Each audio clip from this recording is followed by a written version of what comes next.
من چون گل دوران خویش است، به دورانی دیگر هرگز نروید. خزان دارد بهاری زندگانی، خزان را هیچ کس چون گل نپوید. سلام و درودی پر از مهر و محبت ما را بپذیرید بینندگان عزیز و گرامی قدر برنامه آفتاباران. با معناهای نو و صمیمی مهمان خانه شما هستیم. مهمان امروزی برنامه ما نامزد علم‌های فیلولوژی دوسنت دانشگاه دولتی خوجند به نام اکادمی گوباجان غفورов معلم باقی رجب هستند. سلامت باشید. شما به برنامه آفتاباران. در هر برنامه با شرح نو به بینندگان گرامی ما غذای معنوی میبخشیم. در برنامه امروزه خواستیم اوید به مصاحبه های لایق فکر و ملاحظه های شما را دانسته باشیم. مصاحبه که انتخاب کردیم در قلمرو شعر، فکر و اندیشه های خود را به بینندگان گرامی ما بیان میکردید. تشکر زیاد. بار دیگر سلام تماشابینان عزیز برنامه های تلویزیونی مستقل سیما یکم. استاد لایق شیرعلی یکی از شاعران نیمه دوم عصر بیستم و یکی از سخنوران ممتازی که امروز هم در ادبیات هم در سیاست هم در تاریخ نگاری با نگاشتن بهترین مطلب‌هایشان نام برآوردند. استاد لایق شیرعلی در برابر شعر، در برابر آفریدن اشعار دلاشوبشان همچنین به آثار منثور هم رو آورده بودند. بیشتر سرسخن به کتاب‌های ادیبان، نوراهانی، راه شعر، همچنین یک سلسله از آثار استاد لایق شیرعلی این مصاحبه با اهل ذوق است، از جمله با منقدان، با روزنامه‌نگاران، با نفرانی که به شعر استاد لایق شیرعلی، به افکار استاد لایق شیرعلی توجه داشتند به حساب می رود. یکی از مصاحبه هایی که استاد لایق شیرعلی با منقد صاحب نام و شاعری خوبی ما اسکر حکیم سال 1975 در نشریات چاپ شده بود، نشریه ها چاپ شده بود. اولین از مصاحبه های تخصصی استاد لایق شیرعلی به حساب می رفت. استاد لایق شیرعلی به صفت شاعر و استاد اسکر حکیم به صفت منقد در اینجا برآمد کردند. از برد و باخت ادبیات، از برد و باخت صفت شعر، صفت مثلا آثار همون سالها بحث رفته است در این چه صحبت. یک چیز رو باید شنونده تماشابینان ما دانند که همین مصاحبه ادبی یا صحبت هایی که ادیب با منقد یا شاعر با منقد یا نویسنده با منقد یا تئاتر شناس با منقد صحبت میکند، همچون یک ژانر خاصه ادبیات و نقد ادبی به شمار می رود. ما در تاریخ ادبیاتمان به این گونه مصاحبه ها آشنا هستیم، از جمله مصاحبه های فاتح عبدالله با بازار صابر، از آن مرتضی زیندینوف با واحد اسراری، از آن اعظم خدادادوف با خالق میرزازاده، از آن که میررحیم میربابا با محمد جان شکوری. یکی از مصاحبه هایی هستند که در هر یک اندیشه این مصاحبه سخنی که مثلا منقد یا که مثلا مصاحب در اینجا آورده شده است کتاب گپ هست. بله. به خاطر آن که افکاری این مباحثان نزدیکتر است، اینها به همان مسئله عمیق‌تر رفتگی هستند و از موادی که مثلا آماده شده است تحلیلش و مثلا وضعی همون دوره خیلی آگاهی دارند. یکی از پهلوهای نمایانی مثلا اندیشه های لایق در مصاحبهش این شناخت ادبیات است. شناخت ادبیات است از جانب اهل همون زمانه و عمیق رفت فهمیش همزمانان درباره ادبیات واقعی و هنری اصیل می باشد که این را ما به واسطه در مصاحبه های استاد لایق شلیلی شناس می شویم، شناس شدگی هستیم. با شعر استاد لایق، آن نگاشته هایی که نوشته هایی که با نثر باقی مانده است چی پیوند دارد؟ چگونه با هم رابطه دارند؟ البته استاد لایق شلیلی همچون اول همچون شاعر نام برآوردند. ما مردم استاد لایق را به صفت شاعر می شناسند. شعرهای خوبی لایق علاقه و این مردم است، مردم علاقه قبول کرده که هستند. لیکن بغیر از شعر استاد لایق شلیلی 150 زیاده از 150 اثرهای دیگری دارند که به شکل مصاحبه، به شکل گزارش، صحبت، مصاحبه مثلا شده هستند، در نشریات درج شده هستند. یکی از همین مصاحبه هایی که با اسکر حکیم در قلمرو شعر چاپ کردند، این باور کنید استاد لایق شلیلی در بسیار موارد از ادبیات افسوس می‌خورد که بعضی شاعرانی پیدا می‌شوند که گویا که خودشان را سواره تصور میکنند، لیکن به مانند آنی که یک شاخ بید قیچی میزنند و همچون اسب کودک بازی میکند، اما او پیاده است لیکن فکر میکند که سواره است. استاد لایق شلیلی به همین معنی میگویند که بعضی شاعران با یک شعری پوچ، با یک شعری خام، با یک شعری که صفت ندارد خودشان را همچون شاعر معرفی کردند. اما همچنین بر آن فکر هستند که به این گونه شاعران هم نمی شود، زیرا در صورت شاعری خوب بودن باید شاعری بدن باشد، در صورت بعد به معنای اون که شعرش پست است، صفتش پست است.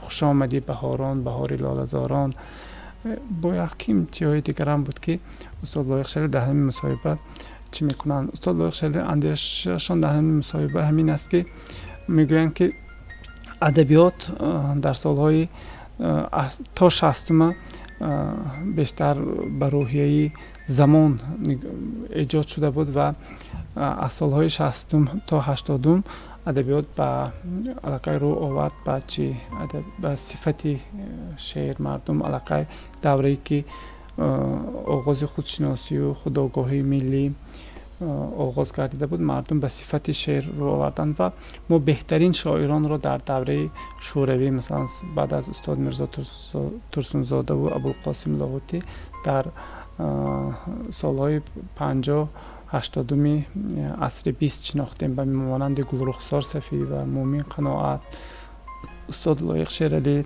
بازار صابر و ده ها شاعران صاحب نام دیگری ما که در همین دوره کمال یافتند و شعر را به اوجش رسانیدند و امروز نام این شاعران در تاریخ ادبیات تاجیک ثبت گردید. در شعرشان در زبانی مخلصانشان است. همیشه مثلا از شعرشان سراینده ها ترانه میخوانند و همین اندیشه ها در همین مصاحبه خیلی چی گردیده است. بهترین. تشکر معلم. خوب استاد لایق در نوشتن اثرهای نثری پیرو که بودن؟ بیشتر با کدامی از ادیبان ادبیات معاصر؟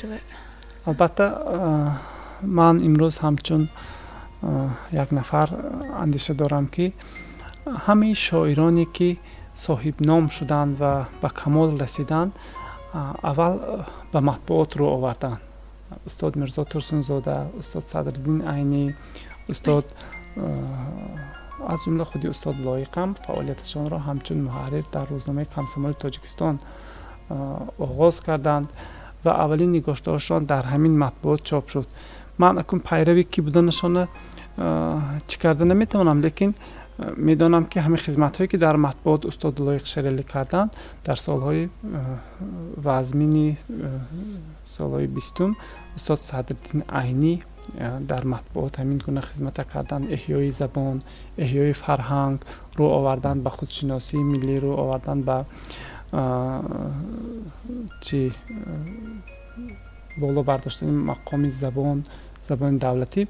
اگر خدمتی که استاد صدرالدین عینی در سالهای 20 کردند، همین خدمت من فکر میکنم که استاد لایق شریلی در سالهای من بعد در مطبوعات نشر کردند و بهترین مقاله های استاد لایق شریلی درباره تازگی زبان، گرامی داشت زبان، قانونی گرداندن زبان دولتی جمهوری تاجیکستان نشر شد و سبب هم شد که مثلا سال 89 قانون جمهوری تاجیکستان درباره زبان دولتی قانونی هم وقته به امضا رسید و استاد لایق شریلی یکی از حامیان زبان تا دمی واپسین مرگشان خدمت کردند. رئیس بنیاد زبانی تاجیکی فارسی بودند. درباره زبان هم چند شعرهایی مثلا خوب هم دارند. زهر بادا شعر مادر بر کسی که زبانی مادری گم کرده است. مقاله های زیاد دارند. صاحب این زبان کیست؟ مقام زبان دولتی رو باید بالا برداشت. از زمره همین فکر میکنم که پیره در همین و در نگاشتن آثاری منصور پیروی به استاد صدرالدین عینی، استاد مرزا ترسونزاده که یک سلسله مقاله هایی دارند که به افکار ادبی بخشیده شده است و سوم همین که استعداد خودشان بود که با بهترین افکار، با بهترین فکرشان در مطبوعات برآمد میکردند. تشکر زیاد. همین مصاحبه را استاد لایق چگونه جمع‌بست کردند؟ فکر خود را چگونه به انجام رسانیدند؟ البته این مصاحبه بسیار یک مصاحبه طولانی است. در مصاحبه که مورد نظری ما گردیده است به اهمیت ادبی و استتیکی آثار جداگانه ارزشمند ادبیات معاصر تاجیک بخشیده شده است. آنجا بهای استاد لایق به داستان جان شیرین مرزا ترسونزاده تمایل خاصی درک اجتماعی شعر را چی میکند در همون زمان کاملا نو معین میکند و به نظر استاد لایق شریلی همین داستان محصول زمانی برخوردهای نو بود. در یک جا به قید میکنند که این داستان اندیشه به میان میگذارد. در نظر اول صحبت محرمانه شاعر با همسر خود، حکایت تأثیرات از دیده و شنیده ها و سیر و سیاحت اوست.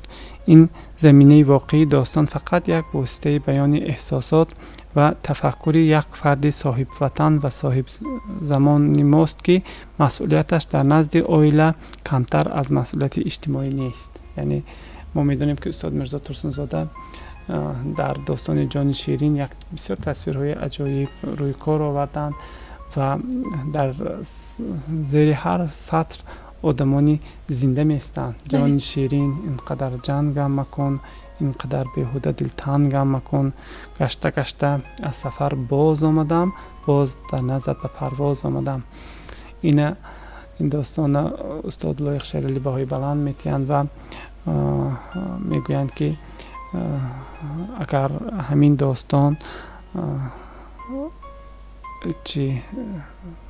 داستان در دوره روی کار آمد که مردم علاقه به فهمیش شعر بیشتر رو آورده بودند، در پس هر بیت این داستان خودی استاد لایق هم میگویند که ما آدم زنده نفسهای گرمی او تشویش و ترددهای عموم انسانی را میبینیم. اندیشه های استاد لایق شریلی در سالهای 80 برزیدی سالهای 80 نیز تکمیل می‌یابد و سرعت می‌یابد و میگویند که مراجعت کرده به یکی از شعرهای استاد مرزا ترسونزاده تا کنم تعظیم مثل پختچین چهار قد گردیده بر روی زمین. در این مورد نظر اول چنین می‌نماید که شاعر به تعظیم خود تشبیه خیلی زنده یافته باشد، اما اگر چی وارد همین شعر فکر کنیم، امروز فکر کنیم، اینجا تماما سخنی صحنه مهنتی دختری پختچین به نظر می نماید.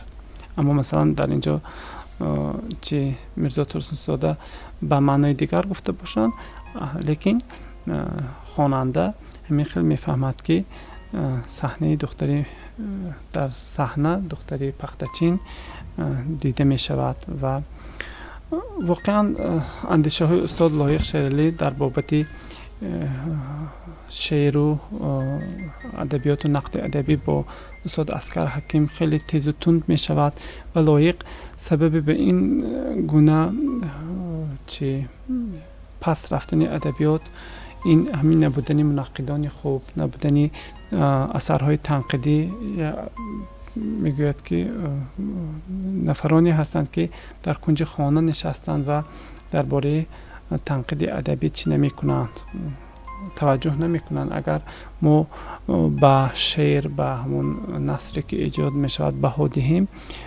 آن به خاطر غرض نه، به خاطر مثلا منفعت نه، به خاطر شکستن یک ایجادکار نه، به خاطر آنه که صفتی ادبیات پیش، صفت ادبی، اثرهای ادبی بالا برداشته شود و مردم بیشتر به ادبیاتی ادبیاتی که مثلا با راه تعلیم و تربیه میبرد آدم ها رو مثلا خوشحال میکند رو بیاریم. اما اثرهای همون در همون دوره بودند که مثلا درباره 1 می یا 8 مارس شعر می نوشتند. خوش آمدی ای ایدی فرخنده، شاید برای همین هم تنقید به چنین شعرها عادت کرده بود که فقط همین گونه شعرهای تنقید میکرد، اما معنی های بلند، شعرهای بلند منقدان کم بودند که در همون دوره چی توجه کنند.